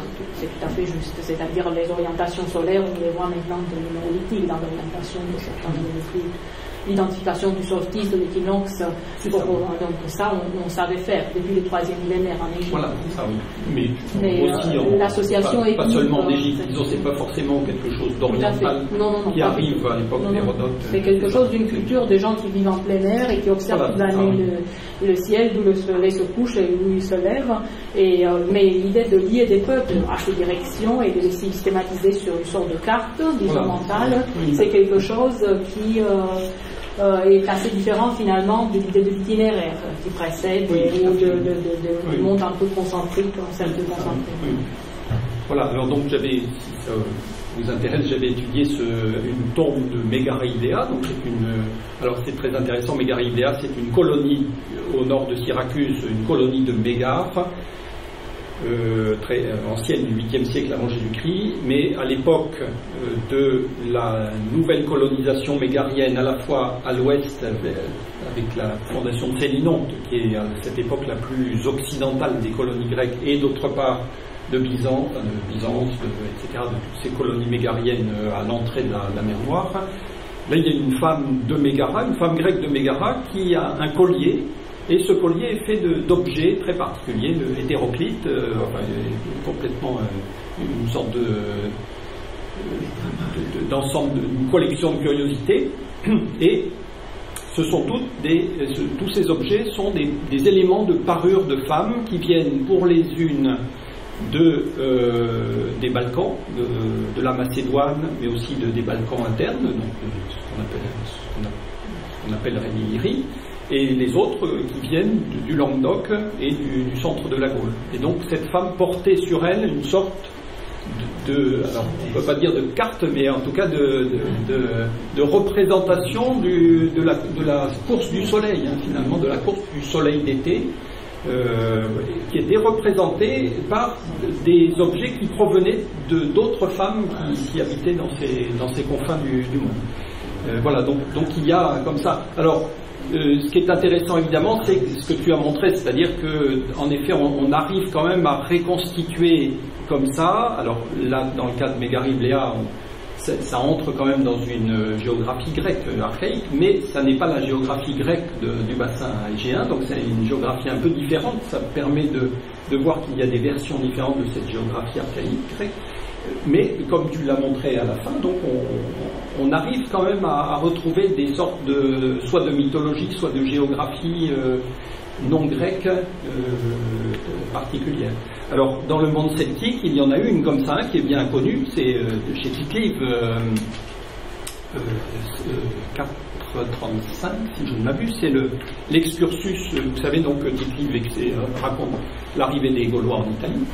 Et il y a ce passage où il explique qu'il y a eu il y a très longtemps une arrivée précédente de Gaulois en Italie. Et c'était donc le roi Ambigate qui a envoyé ses deux neveux, Bélovèse et Ségovèse, l'un vers la forêt hercynienne et l'autre vers l'Italie. Ambigate, ça veut dire celui qui combat des deux côtés en gaulois. C'était le roi des Bituriges, qui veut dire en gaulois les rois du monde. Ségovèse et Bélovèse, ce sont deux jumeaux finalement qui ont donc c'est la même racine en fait. Ça veut dire à peu près la même chose, du grand prestige, de la grande force, des choses comme ça. Et ils ont été envoyés aux deux extrémités du monde finalement, au-delà d'une montagne au nord, forêt hercynienne, les monts Ripé, etc.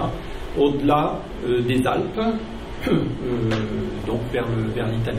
Donc là, on a peut-être un élément, mais remis en forme tardivement, au 1er siècle avant Jésus-Christ, vraisemblablement, de quelque chose qui doit être un mythe cosmologique, celtique, géographique, en tout cas, qui fonctionne selon les mêmes principes que ceux que tu as montrés.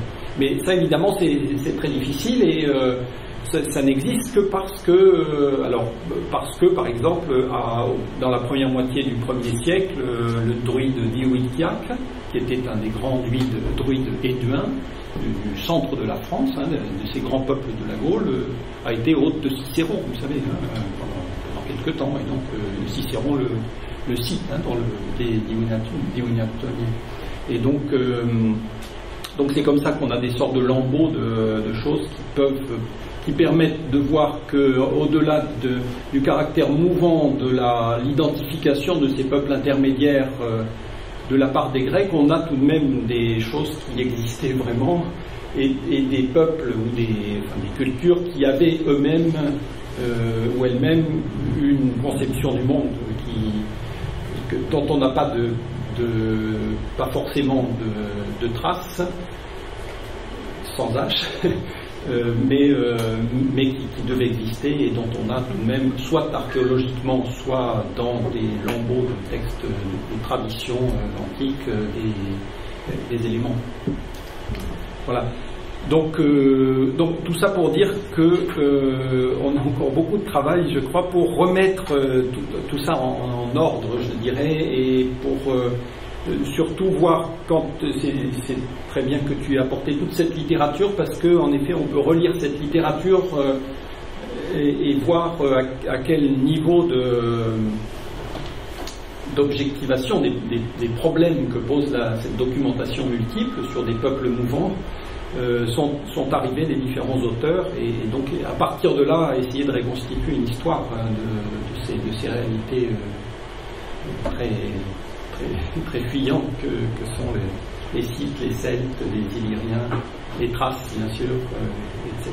Mais on pourrait dire la même chose des Étrusques, des Ombriens, de tous ces peuples de l'Italie, puisque la même collection sur les peuples que tu as montré existe en Italie, puisque l'une des grandes collections sur les peuples pré-romains d'Italie, qui est une excellente collection dirigée par Mario Torelli, est fondée sur les peuples de l'Italie, les Ligures, les Ombriens, les Picéniens, les Étrusques évidemment, les Celtes, etc., les Lucaniens, mais qui sont des réalités totalement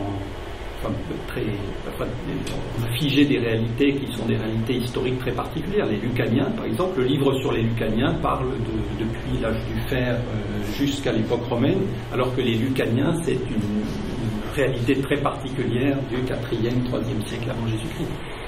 Donc partout, pour des raisons différentes, pour des raisons variées, on a essayé de figer des images comme ça. Alors pour des raisons de construction nationale, pour des raisons de construction académique aussi, souvent, presque plus souvent finalement, parce qu'il faut avoir de l'archéologie celtique, de l'archéologie étrusque en Italie, etc. Voilà. Donc il faut se départir de tout ça, de toutes ces strates de commentaires, des données à la fois historiques, archéologiques, littéraires, etc. pour, comme tu l'as fait, essayer de retrouver non pas une objectivité, mais enfin, au moins essayer de distinguer les choses telles qu'on doit les distinguer. Je peux répondre brièvement. Très brièvement. Donc, merci beaucoup, Stéphane, et c'est extrêmement enrichissant de discuter avec toi, et tu m'apportes énormément. Tout d'abord sur la question géographique, parce que je pense que pour comprendre Hérodote, il faut aller à Tourioi. C'est en se mettant sur le site archéologique de Tourioi, en comprendre comment cette colonie attique a été faite de tout le monde, en voyant le projet gigantesque urbanistique qui a été fait précisément à l'époque d'Hérodote. Donc Hérodote qui commence ses histoires, Hérodote de Tourioi, et c'est là qu'on comprend pourquoi il a écrit les histoires et comment, en tout cas, je n'ai pas la prétention de dire qu'on comprend, mais on peut essayer de comprendre pour qui il a écrit. Il a écrit qu'une cité monde, parce que les Athéniens avaient, n'est-ce pas, rassemblé les gens qui venaient des différentes cités, qui se trouvaient en Italie du Sud, donc en changement de centre de l'Égée, ou de l'Asie mineure, évidemment, qui la Ionie, la Carie, qui avait été au centre du monde grec, en changement vers l'Occident. Et donc, tout cela prend un nouvel sens. Et évidemment, Aristide de Proconès, que quand on étudie la mer Noire, on porte toujours Propontide de mer Noire, et bien c'est bien avec cette identification avec ce personnage pythagoricien, c'est extrêmement complexe. Donc, Métaponte, on est dans l'histoire locale, là, du coup, entre Tureuil et Métaponte. Ce que je voulais dire, c'est à propos de ces centres, pourquoi Hérodote arrive à faire cette histoire, qui, même si on a perdu tout ce qui était autour, c'est quand même une œuvre extraordinaire, aussi du point de vue historiographique que géographique. Pour faire de la géographie, il faut un empire. Et il faut maîtriser des espaces extrêmement larges. Et donc, à l'époque d'Hérodote, pour les Grecs, le centre était déjà, et on le voit ensuite clairement dit chez Platon, c'était déjà tout le pourtour de la Méditerranée, parce que les Grecs étaient installés tout autour. C'est d'ailleurs ce qui leur a permis ensuite d'inventer la géographie et de faire la carte, parce qu'ils avaient accès aux différents méridiens, si l'on puisse dire. Ils pouvaient s'étendre beaucoup en longitude, mais aussi en latitude. Donc c'est cette connaissance du pourtour méditerranéen qui est vraiment le centre. Mais pour faire la géographie que fait Hérodote, ou la géohistoire plutôt, si on peut utiliser des mots anachroniques, il faut les Perses. Et je pense que ça n'a pas été toujours bien mis en... C'est-à-dire on est des hellénistes, on est très fiers, les Grecs ont tout inventé, et en fait les Grecs ont pris pas mal en géographie des Perses, à commencer par le nom de la mer Rouge et de la mer Noire. Les deux viennent des Achéménides. Donc on voit déjà que toute la structuration de l'Asie d'en bas, donc l'Asie mineure et l'Asie d'en haut, l'Asie centrale et tout ce qu'il y a au-delà, tout cela vient des Perses, les isthmes, la forme du monde. Donc il y a quand même tous les listes des peuples chez Hérodote, il y a une structure du monde qui est déjà achéménide et qui s'est construite évidemment sur un fond, un background assyrien, etc. Donc Il y a, je pense, des perceptions géographiques qui peuvent apparaître chez différents peuples, que ce soit par contact ou de manière naturelle. C'est-à-dire on regarde le ciel et on s'oriente après les étoiles, le soleil, on peut dire les directions cardinales, les directions solaires, etc. On peut l'exprimer, on peut le collectionner autour du cou, comme sous ce pectoral aussi, c'est une sorte d'image cosmographique voilà, qu'on porte sur soi. C'est quelque chose qui peut apparaître aussi de manière indépendante. Mais une image du monde qui est de manière cartographique, qui est une image tellement conceptualisée que ce n'est plus un voyage, quelque chose d'empirique, je vais du point A au point B, la carte de métro, mais c'est un Dieu qui regarde d'en haut l'ensemble du cosmos, on le voit dans le bouclier d'Achille, on l'a dans la carte mésopotamienne, c'est quelque chose donc qui a été réfléchi dans des empires et qui est une tradition plutôt orientale autant que l'on puisse en juger. Et on voit cela bien quand on compare avec la Chine.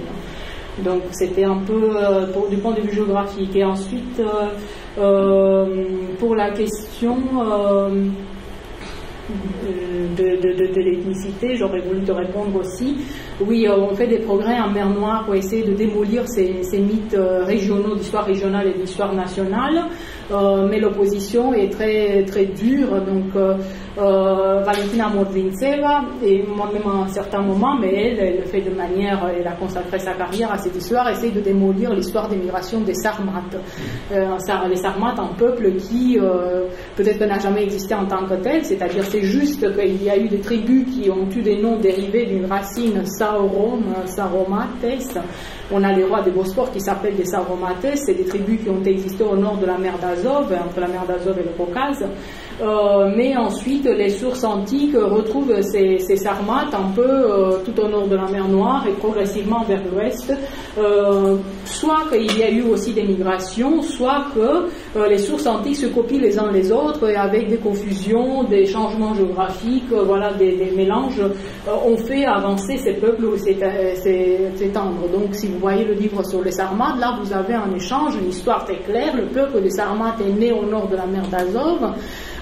Ils sont à identifier avec certaines découvertes archéologiques très précises, une manière particulière de combattre, et ils ont porté ça eux-mêmes personnellement en Europe de l'Ouest. C'est évidemment une mythe complètement inventée jusqu'à l'époque présente, parce qu'il y a encore des gens en Pologne ou en Hongrie ou en Croatie qui se disent des Sarmates et sont très fiers des inventions que les Sarmates ont apportées. Donc c'est un mythe qui s'est nourri finalement de la géographie de Ptolémée, qui lui aussi donc était une sorte de synthèse, d'essayer de mettre en forme.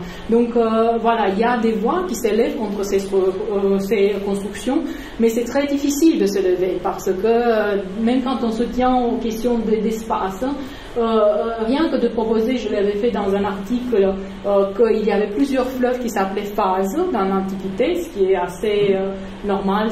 Psassi, c'est un radical caucasien qui signifie eau, donc et personne ne se fâche qu'il y a plusieurs Tanaïs ou qu'il y a plusieurs Hypanis, voilà. J'ai juste dit qu'il y avait 2, 3, 4, 5 fleuves qui s'appelaient Phase, et on se fait insulter sur Internet pour enlever aux Georgiens le Phase, et donc personne ne lit l'article où bien été expliqué les 5 possibilités, etc., et qui sont attestées par des textes, etc. Mais on dit que voilà, on est celle qui démolit le mythe national de la Géorgie, de la toison d'or. Donc c'est très difficile d'essayer de mettre les choses un peu de manière plus flexible, en perspective plus flexible, même pour l'espace, sans parler pour l'ethnicité, c'est extrêmement dur, on touche. Oui.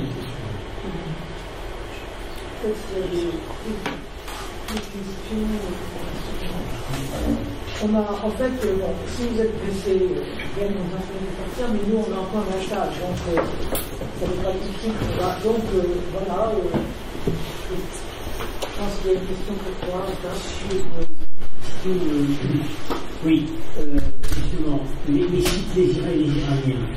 Tu as une utilisation assez généreuse du terme iranien concernant les sites. En fait, c'est un peu plus compliqué que ça. D'abord, le point de vue linguistique, tu dis, bon, la langue des sites, on n'a pas grand-chose.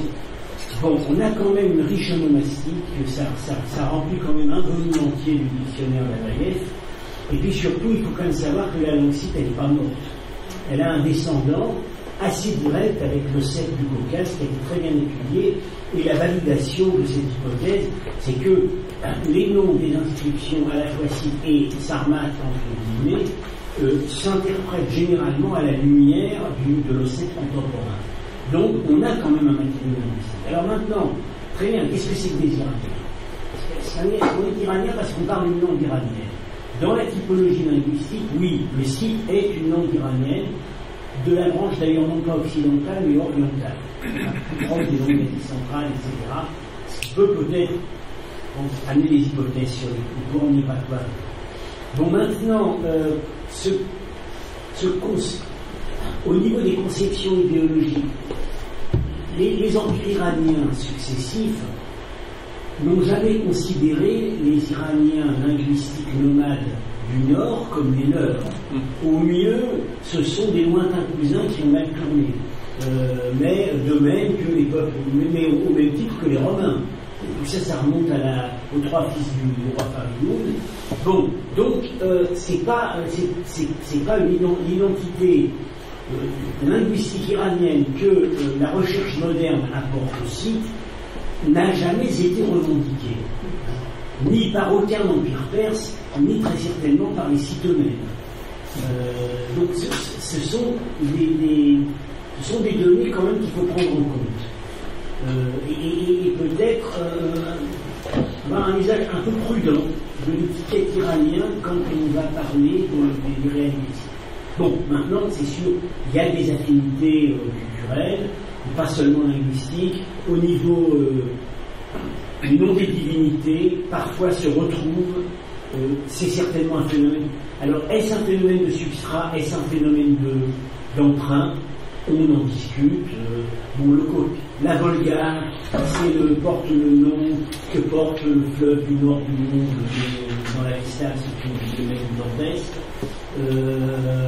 La déesse Anaïta est vécue de Castor, elle a un rapport avec la Volga, la Ramra qui serait donc la Volga, et effectivement c'est la Volga de Castor, et c'est une déesse iranienne.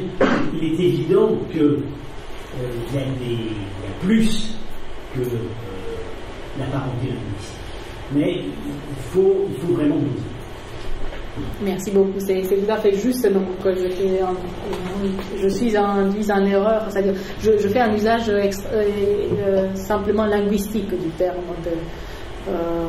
d'iranité des sites, strictement du point de vue linguistique, et c'est juste qu'il faut prendre ça avec des pincettes, et surtout à la lumière des nouvelles discussions sur les Indo-Européens, l'extension des langues européennes et tout cela, comment il faut voir cela, cette iranicité des sites. C'est une autre histoire, comment ils sont arrivés à parler cette langue. Merci beaucoup, c'est tout à fait juste.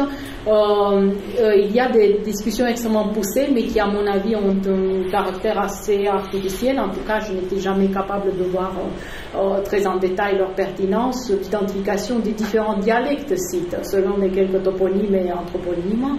Il y a des études très poussées sur la langue sarmate, comme tu sais. Donc, tout cela, c'est une académie à part, une science très poussée à part. Je resterai quand même à des radicaux qui sont certes iraniens, aussi bien pour les sites sarmates et les autres ethniques, toponymes qu'on a dans la région.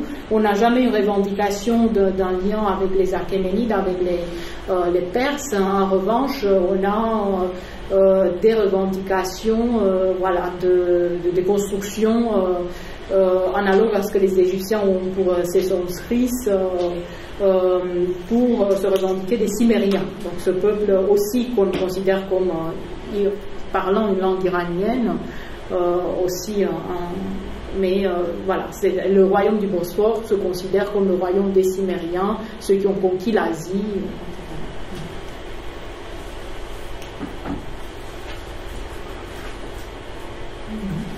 C'est plutôt pour prendre part à la discussion.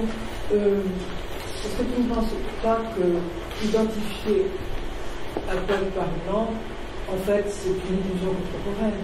Parce qu'en fait, tous ces gens sont... moi, je connais juste l'Italie, et en particulier l'Italie très romaine, c'est des gens qui ont plusieurs langues. Et qu'en fait, ce qu'on va repérer, c'est une langue qui, alors, sans doute, souvent elle sert à identifier. C'est-à-dire qu'il y a une langue qu'ils vont utiliser comme identifiant, et qui ça ne veut pas dire il ne parle que cette langue, et qu'il y a une culture associée à cette langue. Si on regarde, en Italie romaine, on voit que le même peuple, la même cité, je crois que ça va grand-chose, va pouvoir changer de langue selon tel groupe majoritaire. Donc, c'est simplement, c'est assez négatif, mais je pense que c'est extrêmement dangereux de faire une identification de ce genre. Et je crois que, pour le citer, c'est Demoule qui explique que, parce que le hittite, c'était sans doute pas la langue de ceux qu'on appelle les hittites, et qui avait une aristocratie, enfin tout ça exactement, qui utilisait le hittite à un moment dans un groupe beaucoup plus complexe. Donc, je ne sais pas ce que vous en pensez, mais donc ça me semble en plus, même si on perd des langues, que son ancêtre. Et dans certains cas, on a même, entre les données archéologiques et les données linguistiques, on est sûr que ça ne fonctionne pas. Donc, c'est le cas, par exemple, de la culture de Gola Secca en Italie du nord-ouest, où on sait à partir de la fin du 7e siècle, on connaît des inscriptions qui sont dans une langue qui peut être classée dans les langues celtiques, très proche du gaulois, et finalement, mais dans une culture archéologique qui est entièrement italique, mais vraiment qui pourrait être identique à la culture des Vénètes, qui ont une langue indo-européenne du groupe des langues italiques.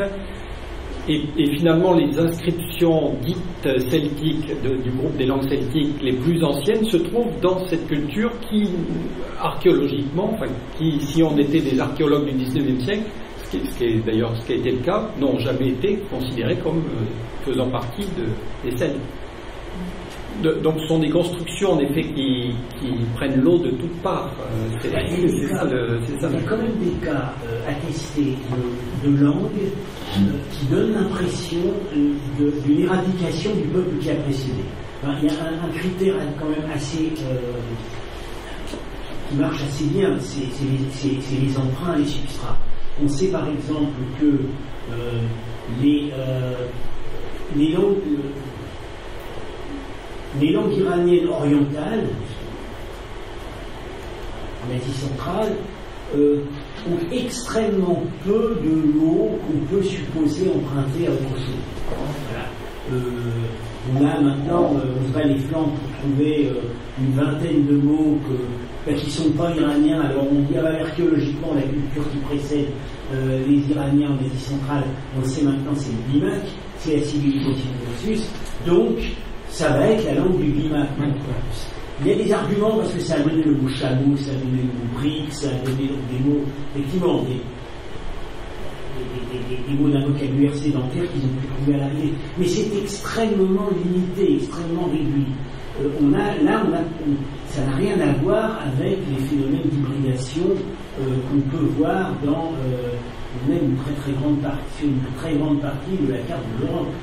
Donc là, on a quand même des critères proprement linguistiques pour supposer un phénomène soit de marginalisation, d'asservissement ou d'anéantissement physique de population précédente. Ça existe. Moi, j'ai totalement changé de langue. Oui, alors évidemment, ça c'est une hypothèse. C'est que ça existe, oui. Mais on a tendance quand même à penser que quand on ne trouve pratiquement plus rien de quelque chose qui a pu précéder, il n'a pas dû en rester grand-chose. C'est des choses en condition. Ces objections sont tout à fait justifiées.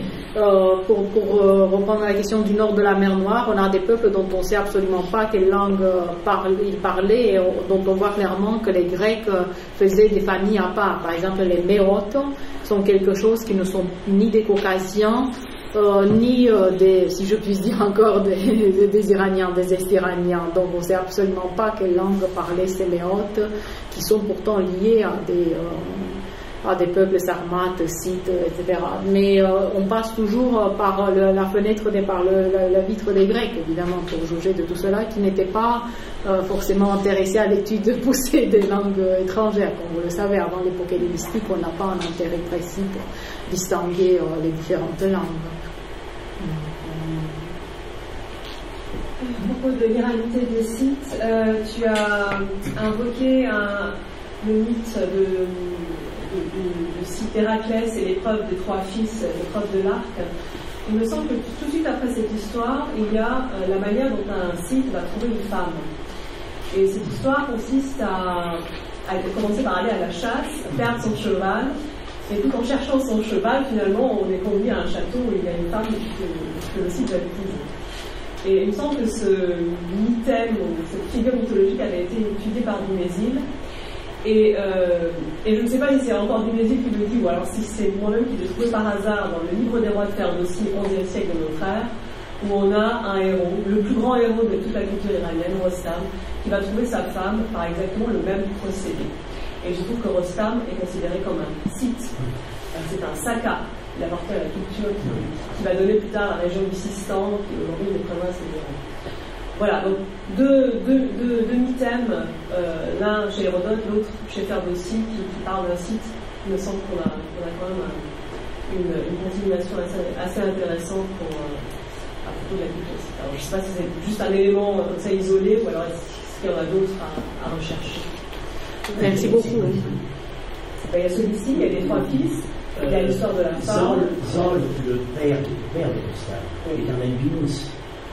Dans la légende de l'origine de la royauté scythe, la variante rapportée par Valère Maxime, le fondateur de la lignée sacerdotale est un albinos. Il y a des... Ça, c'est le mythe du héros exposé. Oui, non, mais non, c'est un albinos, c'est pas le héros exposé, il n'est pas toujours un albinos.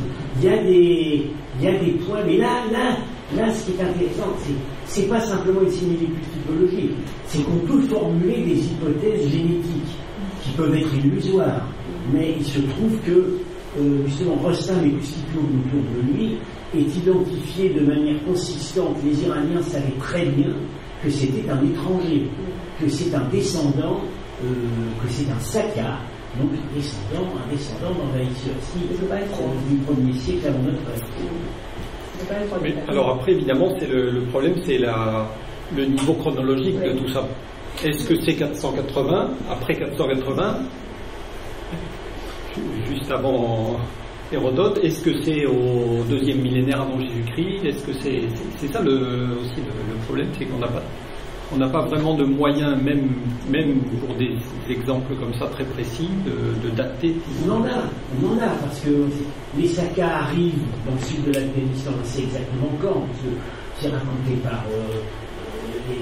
on reconstitue ça par Strabon, 2e siècle avant notre ère, 1er siècle avant. Oui, mais ils arrivent du nord, et puis on commence à avoir des gens...